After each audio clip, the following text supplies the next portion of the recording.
제가 주일 저녁 예배 설교할 때 포인트 14포인트로 장평자감 맞춰서 6페이지 준비해가지고 오는데 오늘 10페이지 준비해왔습니다. 그러니까 예배 찬양 할 얘기가 많다라는 겁니다. 평소보다 시간이 좀 오버돼도 하다가 끝내겠습니다. 예배 찬양 관련해서 찬양팀 혹은 찬양대 이렇게 두 부서를 같이 헌신 예배 혹은 강의 말씀을 나눠본 적은 처음입니다. 성격이 너무 다르기 때문에 그런데 또 기도하는 마음으로 한번 준비해 보았습니다. 제가 지난주 요람에서 예배 찬양부 인원을 세어봤는데요. 4개 찬양대 또 호산나 찬양부 202명입니다. 중복 인원 빼고 151명인데 오늘 다 나오셨나요? 150명 정도 우리가 예배 찬양사역 봉사합니다. 오늘은 예배 찬양부 헌신 예배이기 때문에 설교 준비하면서 설교의 대상을 여러분 찬양부 원으로 이렇게 좀 생각했습니다. 그러면 찬양대나 찬양팀이 아닌 분들은 소외감이 들 수도 있을 것 같아요. 그래서 여기 예배 찬양부원이 아닌 분들은 예수님 말씀을 꼭 기억하시길 바랍니다. 세례 요한의 때부터 지금까지 천국은 침노를 당하나니 침노하는 자는 빼앗느니라. 할렐루야. 하나님 나라는 사모하는 자에게 열린다는 말씀입니다.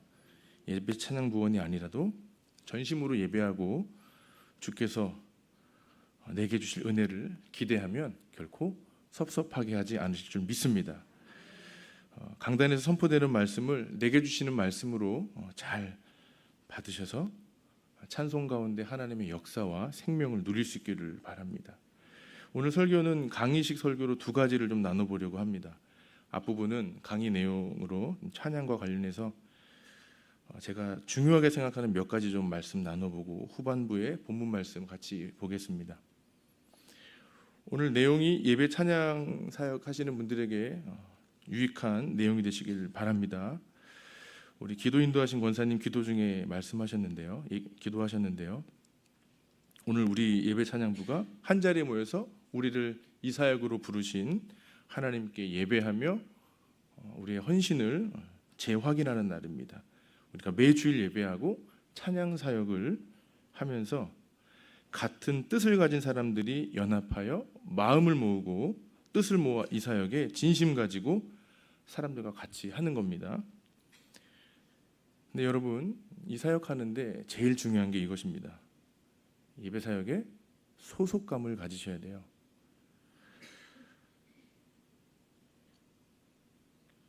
소속감 없이 사역하다 보면 아무리 많은 사역을 해도 결국엔 영적인 탈진 현상이 옵니다. 힘이 빠지고 혼자라 여겨지고 또 외롭다고 느껴집니다.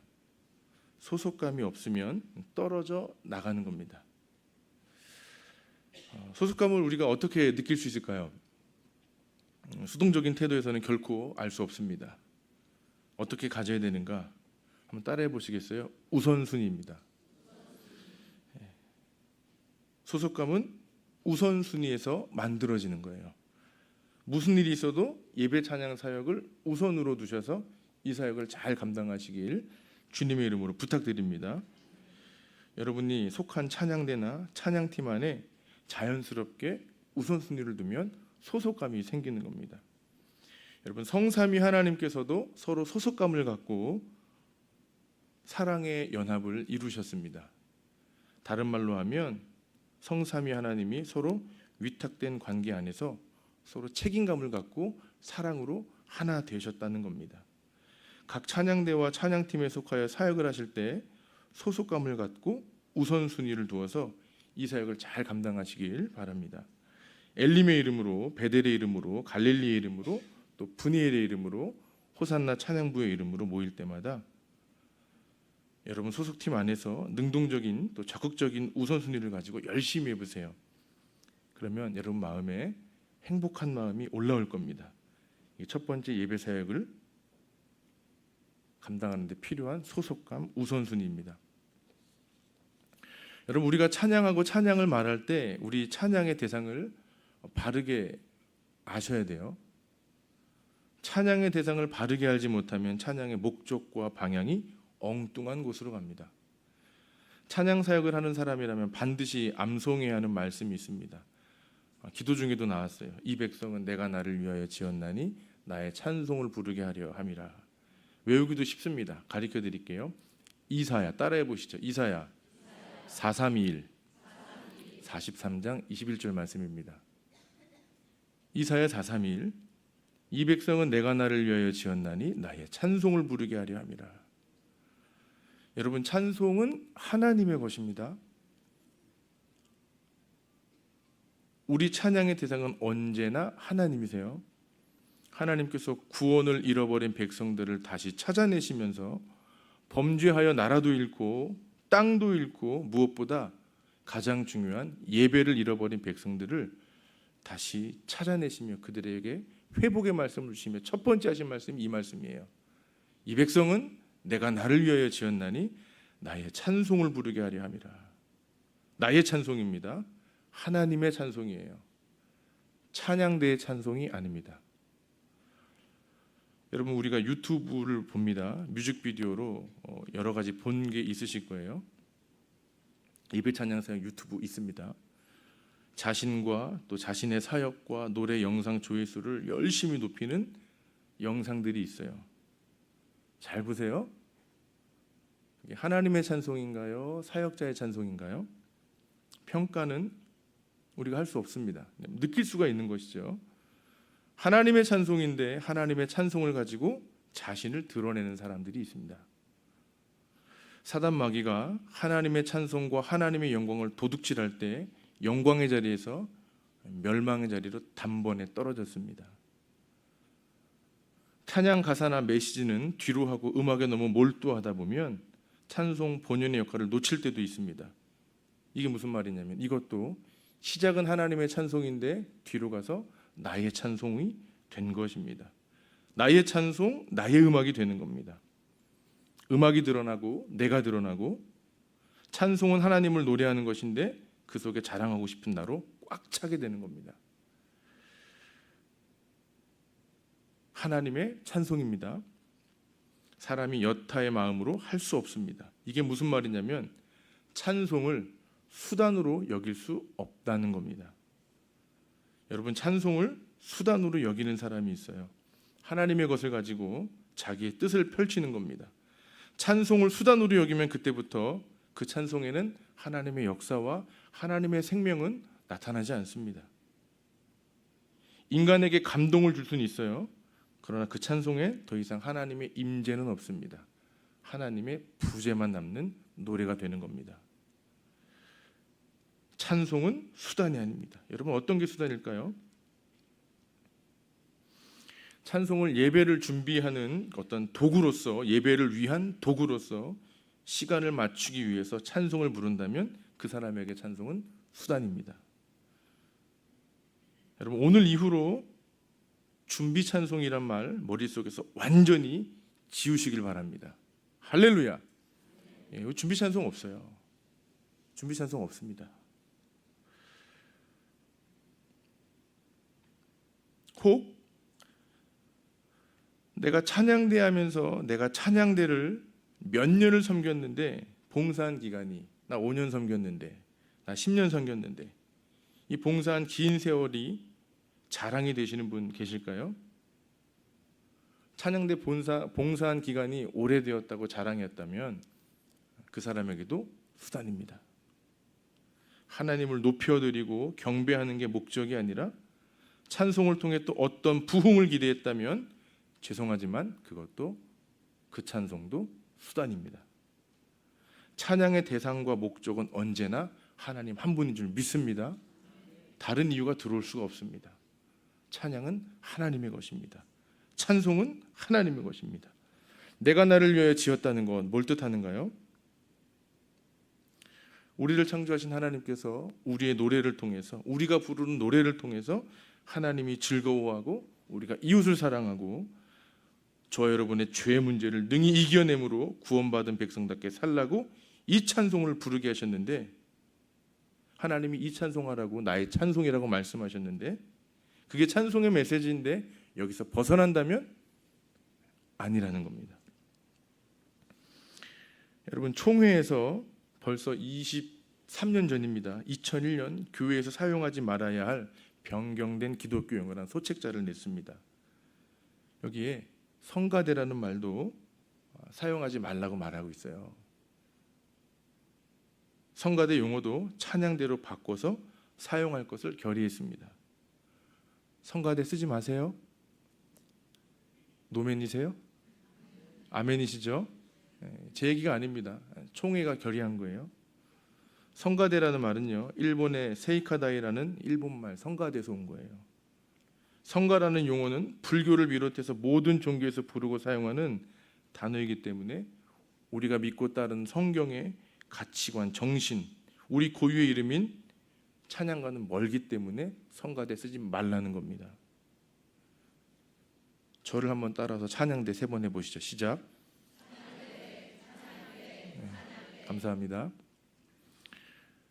기억하세요. 두 번째, 찬양의 대상과 찬송의 목적은 언제나 하나님이라는 겁니다. 우리를 죄와 사망에서 구원하신 하나님을 찬송하는 겁니다. 여러분, 예배와 찬양을 다르게 생각하지 마시길 바랍니다. 찬양이 예배고 예배가 찬양입니다. 하나님의 백성들은 예배드림으로 우리의 죄 문제를 해결하고 예배드림으로 하나님 마음을 알고 하나님 마음을 얻는 겁니다. 하나님을 배우는 거예요. 또 예배드림으로 우리의 마음도 주님께 드리는 겁니다. 그게 예배입니다. 예배학에서 예배를 명칭하는 신학적인 명제가 있어요. 지난번 제가 갈릴리 찬양대에서 한번 얘기했던 것 같습니다. 교단과 교파마다 예배 신학에 대한 설명이 조금씩 다르긴 하지만 정확한 의미 전달로서 이렇게 씁니다. 예배는 계시와 응답입니다. 예배는 계시와 응답이에요. 계시를 신비로 표현하기도 하고 응답을 반응이라 표현하기도 합니다. 예배는 신비한 것이고 예배는 반응하는 겁니다. 오래전 대학원에서 우리나라 장로교와 순복음 감리교 등 할 것 없이 대형 교회 주보를 찾아다니면서 계시와 응답의 카테고리를 가지고 예배를 분석한 적이 있습니다. 표현은 조금 다르고 순서도 조금 다를 수 있지만 대부분 비슷했습니다. 우리 교회도 비슷합니다. 우리 교회 임내 말씀 뭐죠? 하나님은 영이시니 예배하는 자가 영과 진리로 예배할지니라. 하나님의 말씀이 계시로 옵니다. 제가 예배는 계시와 응답이라 그랬어요. 예배 인도자가 하나님의 말씀을 선포하며 계시의 말씀이 옵니다. 그러면 그 뒤에 찬양대 송영의 찬송의 응답이 울려 퍼지는 겁니다. 예배 시작을 하나님 말씀으로 성도들을 초대하면 임하신 말씀 뒤에 찬양대의 오르간 송영으로 하나님을 노래하는 겁니다. 보세요. 성시교독 말씀입니다. 사제선언 기도, 또 기도의 응답 더불어 신앙고백, 찬송 다 응답입니다. 성시교독으로 말씀이 임했을 때 사제선언, 기도, 찬송, 신앙고백으로 응답하는 겁니다. 성경 봉독으로 계시가 임하면 찬양대 찬양으로 하나님 앞에 찬송을 올려드립니다. 응답하는 겁니다. 설교 말씀으로 계시가 임한 후에 결단의 찬송으로 또 주님 앞에 응답하고 반응하는 겁니다. 마지막에 축도로 목사님께서 하나님 말씀을 또 계시해 주시면 마지막 찬양대 찬송으로 응답하여 예배가 마치는 겁니다. 계시와 응답. 하나님 앞에 예배와 찬양을 따로 보지 마세요. 찬양이 예배인 줄 믿습니다. 예배와 찬양은 언제나 같이 갑니다. 여러분, 한 주간 내 마음대로 살다가 예배한다. 내 마음대로 하고 싶은 대로 하다가 찬양팀 와서 찬양대에서 찬양 부른다. 우리의 삶이 달라져야 되겠죠. 생각이 달라져야 되고 행동이 달라져야 되고 모습이 달라져야 되는 겁니다. 오늘 말씀을 통해서 저와 여러분들의 입술이 온전히 찬양하는 입술 될 수 있기를 주님의 이름으로 부탁드립니다.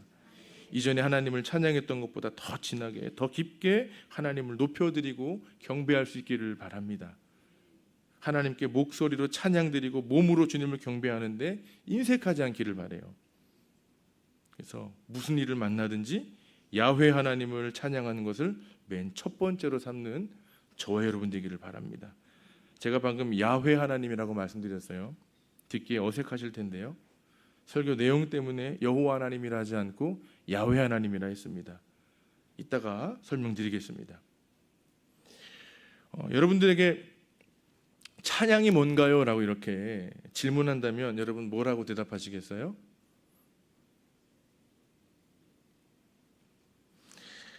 아마도 많은 분들이 노래와 관련돼서 대답을 하실 겁니다.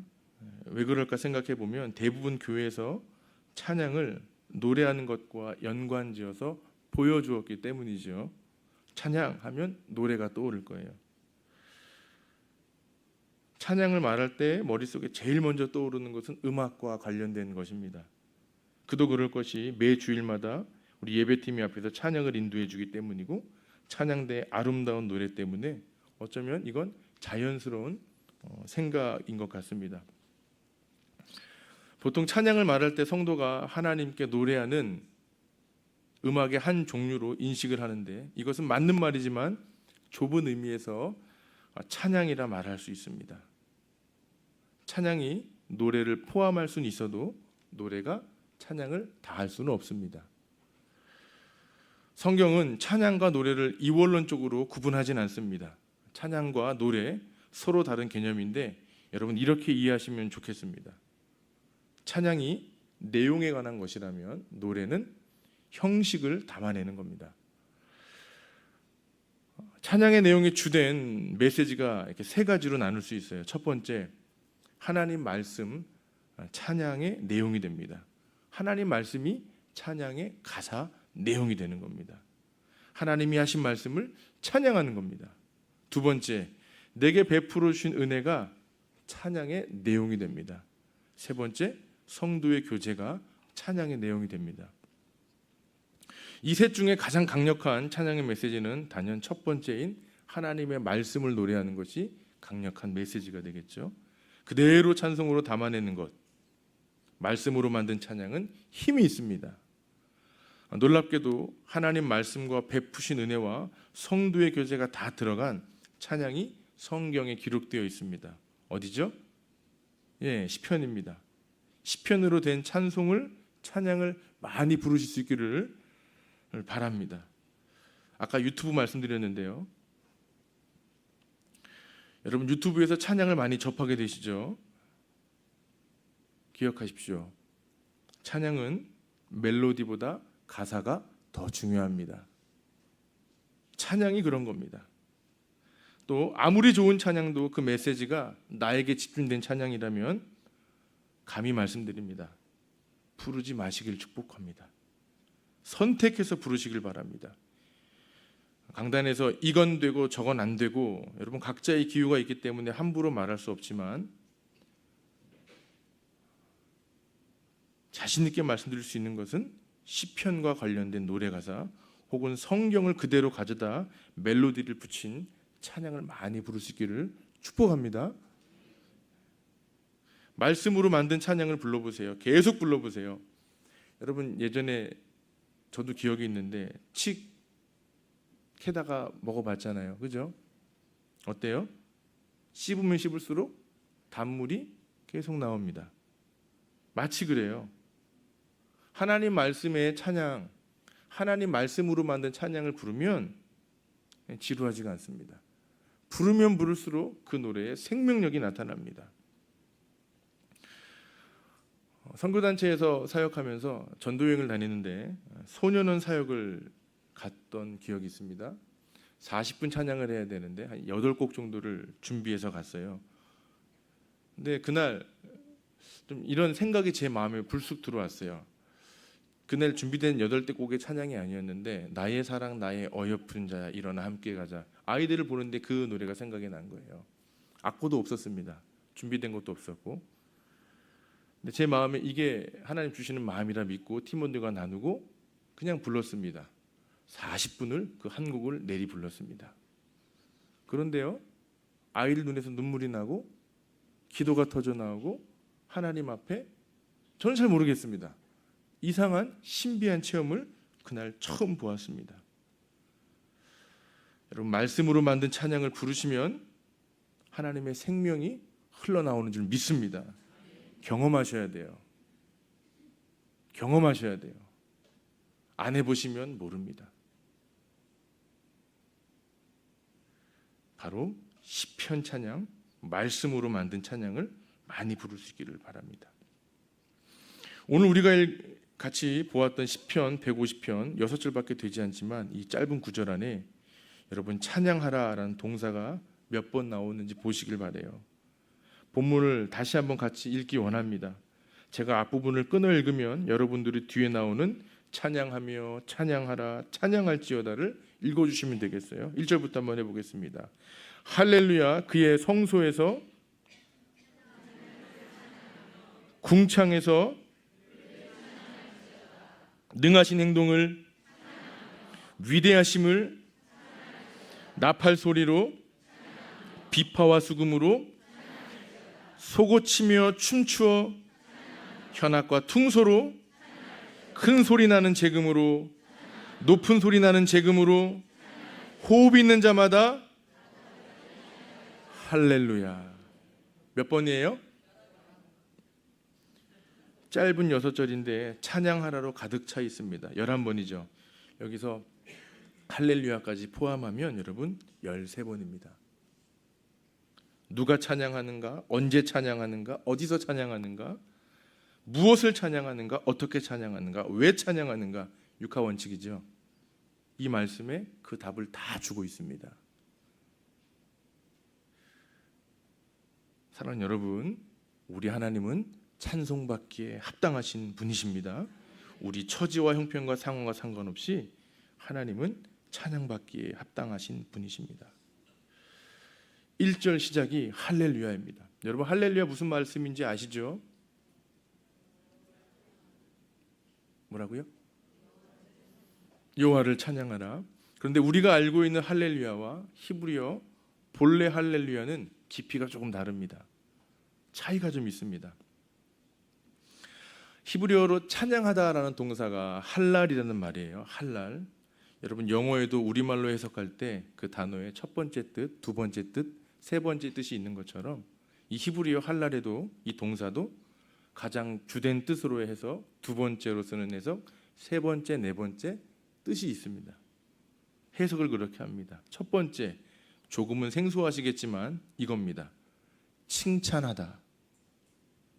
두 번째, 자랑하다. 세 번째, 그리고 네 번째, 찬양하다, 축하하다, 너무 좋아서 뻑이다, 바보스러울 정도로 시끄럽게 하다, 소리치며. 이게 바로 할랄입니다. 우리가 잘 알고 있는 찬양하다는 세 번째, 네 번째 해석으로 쓰는 말이에요. 여러분, 하나님을 칭찬해 보셨어요? 이 말이 좀 경솔하게 들리실 텐데요, 원뜻에 대한 의미를 알면 그렇지 않습니다. 예컨대 집에서 엄마가 맛있는 저녁을 차리며 김치찌개를 끓였을 때 그 김치찌개 한 입 아이들이 입에 대었는데 이렇게 말하는 거예요. 엄마, 이거 너무너무 끝내줘요. 너무너무 맛있어요. 이러면 엄마 기분이 어떻죠? 너무 좋지요. 이때 직장에서 마치고 돌아온 남편도 밥상에 합류해 찌개를 한 수저 뜯는 이런 말합니다. 여보, 나 직장 관두고 우리 찌개 장사나 한번 해볼까? 무슨 말이에요? 지금 먹은 찌개가 너무 맛있다라는 거죠. 당신이 끓인 찌개 더 이상의 김치찌개는 없다입니다. 맛있어서 칭찬하는 겁니다. 할랄의 첫 번째 뜻이 바로 이런 칭찬입니다. 칭찬하다. 하나님, 당신이 우리에게 행하신 놀라운 일들을 우리가 노래할 수밖에 없습니다. 우리를 구원하신 하나님을 우리가 칭찬할 수밖에 없습니다. 여러분, 하나님을 어떻게 칭찬할 수 있을까요? 우리 모두가 할 수 있습니다. 많이 못 해보셨다면 오늘부터 해보시기를 바랍니다. 전혀 경박스러운 것이 아닙니다. 여러분이 하나님을 칭찬하면 칭찬할수록 주의 성령께서 칭찬거리를 더 많이 알게 하실 것입니다. 하나님이 내 삶에 베풀어 주신 은혜를 감사하고 말하면 그게 바로 칭찬이 되는 겁니다. 어떻게 감사하고 누구에게 말할까요? 하나님께 말씀드리라는 겁니다. 기도로 주님께 말씀드리고 기도로 주님을 칭찬하는 겁니다. 여러분 평소에 기도하면서 달라는 거 많이 하시죠? 오늘 시편 말씀을 통해 우리의 기도가 좀 달라지면 좋겠습니다. 하나님 이거 해주세요 라고 기도할 수 있지만 그 기도 잠시 내려놓고 날 향한 하나님의 뜻은 너무나 대단하세요. 하나님 성경에 꿀을 바르셨나요? 너무 달아요. 정말 끝내줘요. 하나님 정말이지 주님의 타이밍은 완벽합니다.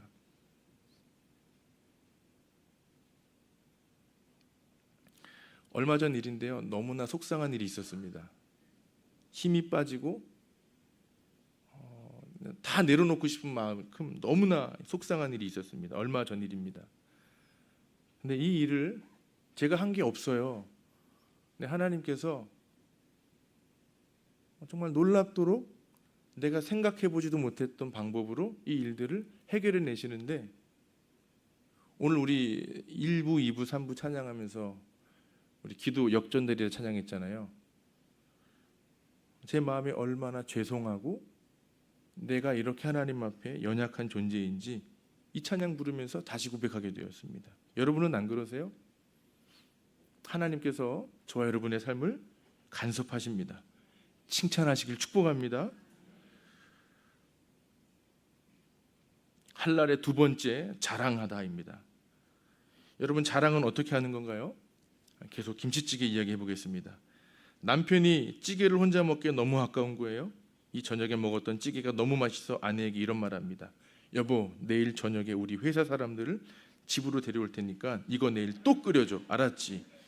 그리고 퇴근할 때 직장 동료들을 데리고 와서 자기 아내의 김치찌개를 먹이면서 자랑하는 겁니다. 김대리 이런 거 먹어봤어? 이래서 남편은 부인을 잘 만나야 되는 거야. 그러자 아내가 이런 얘기합니다. 또 오세요. 칭찬하고 자랑하고 우리가 안 해봐서 그래요. 하면 풍성해지는 겁니다. 여러분 어떻게 적용할 수 있을까요? 기도하며 하나님을 칭찬한 데서 머물지 않고 하나님께서 내 삶에 베푸르신 은혜를 나누는 겁니다. 우리 교회는 감사하게도 구역 모임 여러 소그룹들이 있죠. 거기에서 다른 성도들과 나눌 때 하나님의 크신 사랑을 자랑할 수 있기를 바랍니다. 그런데 주의사항이 있습니다. 이 자랑의 주어가 내가 되면 상대방의 시험 듭니다. 이 주어의 자랑은 바로 하나님이 되셔야 되는 거예요. 하나님이 하셨어요. 하나님을 자랑하시길 바랍니다. 여러분 제가 한번 하나님을 자랑해 보겠습니다. 지난 설교에서 한번 나눈 적이 있던 것 같습니다. 저희 부부가 훈련받은 단체에 여러 스쿨이 있는데 첫 번째 스쿨에서 만났던 학교장 간사님에게 연락이 온 겁니다.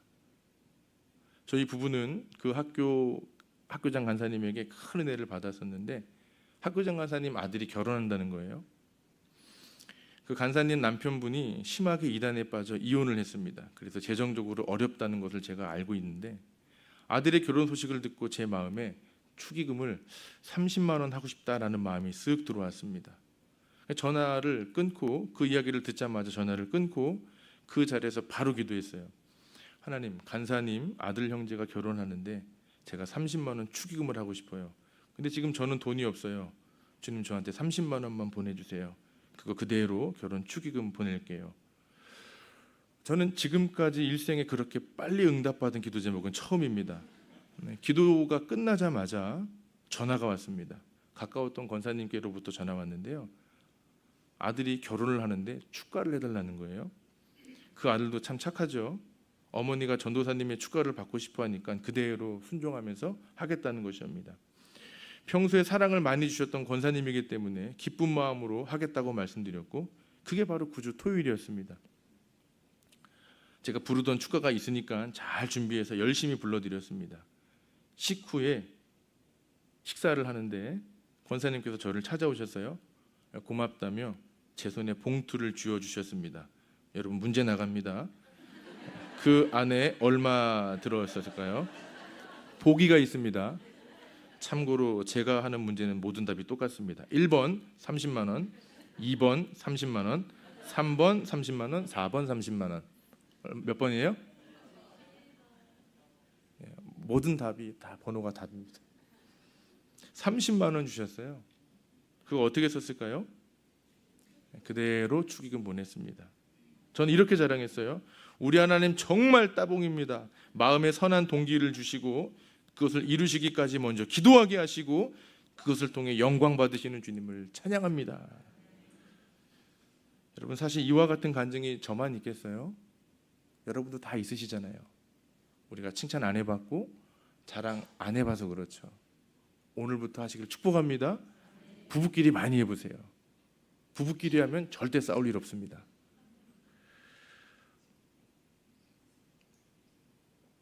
하나님께서 우리에게 주신 놀라운 은혜가 너무도 많은데 우리는 그 은혜를 너무도 많이, 정말 많은 부분들을 다 사장시켰습니다.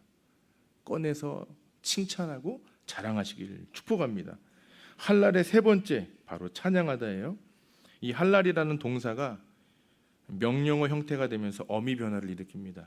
명령어가 되면서 어미 변화를 일으켜 단어 끝이 변화하게 되는데 강세가 뒤에 들어가며 할랄이, 아까 우측 상단으로 화살표 말씀하셨는데 할렐루가 되는 겁니다.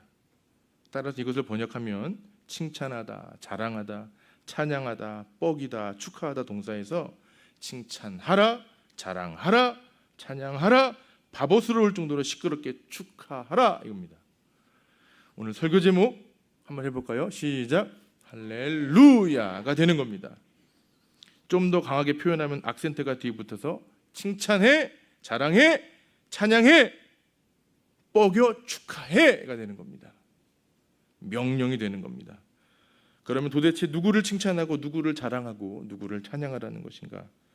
여러분, 우리말 국문법 번역으로는 여호와로 번역이 되어 있죠. 하나님의 이름. 히브리어 성경을 보면 발음이 야훼입니다. 이스라엘 사람들은 야훼의 이름을 거룩한 문자 테트마 그라마톤이라 그래서 함부로 부르지 않습니다. 이 문자는 너무도 거룩해서 야훼라고 읽지 않습니다. 이렇게 읽습니다. 여러분 들어보셨어요? 아도나이. 들어보셨죠? 구약 성경에 야훼가 나오면 야훼라고 읽지 않고 아도나이라고 읽는 겁니다. 서기관들은 성경을 필사하다가 아도나이가 나오면 어떻게 하는지 제가 말씀 한번 드렸는데, 성경을 필사하다가 아도나이가 나오면 그 자리에서 펜을 내려놓고 샤워실로 가서 옷을 벗고 샤워를 하고 깨끗이 정돈하고 다시 옷을 입고 와서 아도나이를 씁니다. 쓰다가 또 바로 아도나이가 나오면 또 펜을 내려놓고 가서 씻고 와서 씁니다. 아도나이가 10번 나오면 그날 샤워 10번 하는 겁니다. 그렇게 거룩한 문자로 쓰는 겁니다. 할랄이 할렐루로 바뀌면서 여호와 야훼 하나님, 야훼의 머리글자인 야자를 목적으로 취하면서 할렐루야가 되는 겁니다. 여러분, 이 할렐루야는 가볍게 인사하는 말이 아니에요. 또 분위기를 띄우기 위해 하는 말도 아닙니다. 아주 힘이 있고 강한 선포이고 명령입니다. 모든 만물로 우리 하나님을 찬양하고 노래하라는, 칭찬하라는, 자랑하라는 말씀입니다. 저는 찬양을 인도할 때 주일 예배 찬양과 주중 집회에서 하는 멘트를 구분해서 합니다. 주일은 거의 대부분 아멘 아멘 혹은 할렐루야입니다. 의미가 좀 다가오시나요? 아멘 아멘도 헬라어 성경에 보면 진실로 진실로란 뜻이죠. 할 멘트가 없어서 아멘 아멘 할렐루야 하는 것이 아니고 성경적 의미와 뜻이 있기 때문에 이렇게 하는 겁니다.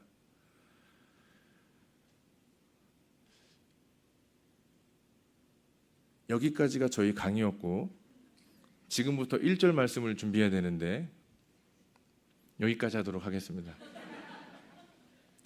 여러분, 말씀 한번 읽어보세요. 성소에서, 궁창에서 하나님께서 어느 곳에서든지 계속 노래하고 그분을 찬양하고 즐거워하라고 말하고 있는 것입니다. 제가 기도하겠습니다. 하나님, 우리를 향한 사랑에 감사하고 정말 대단하신 주님의 사랑에 칭찬과 자랑과 노래로 주님을 높여드립니다. 주님의 지혜는 측량할 자가 없다고 말씀하셨습니다. 그 지혜로 우리의 삶을 채워주시니 감사합니다. 하나님, 좋은 공동체, 좋은 교회 주셔서 감사합니다. 세상에 많은 교회가 있지만 은강교회에서 함께 신앙생활하며 주님을 노래하게 하시니 감사합니다. 우리 모임에서 성도의 교제가 풍성케 하여 주시고 주님을 찬송케 하시고 언제나 주님의 오르심을 즐거워하고 칭찬하는 저희들 되게 하여 주시옵소서. 하나님을 찬양하고 기뻐하는 그러한 사역에 인색하지 말게 하시고 날마다 기뻐하고 즐거워하도록 성령 하나님 더 깨닫게 하시고 더 기억나도록 도와주시옵소서. 부탁드리고 축복하며 구주 예수님 이름으로 기도합니다. 아멘.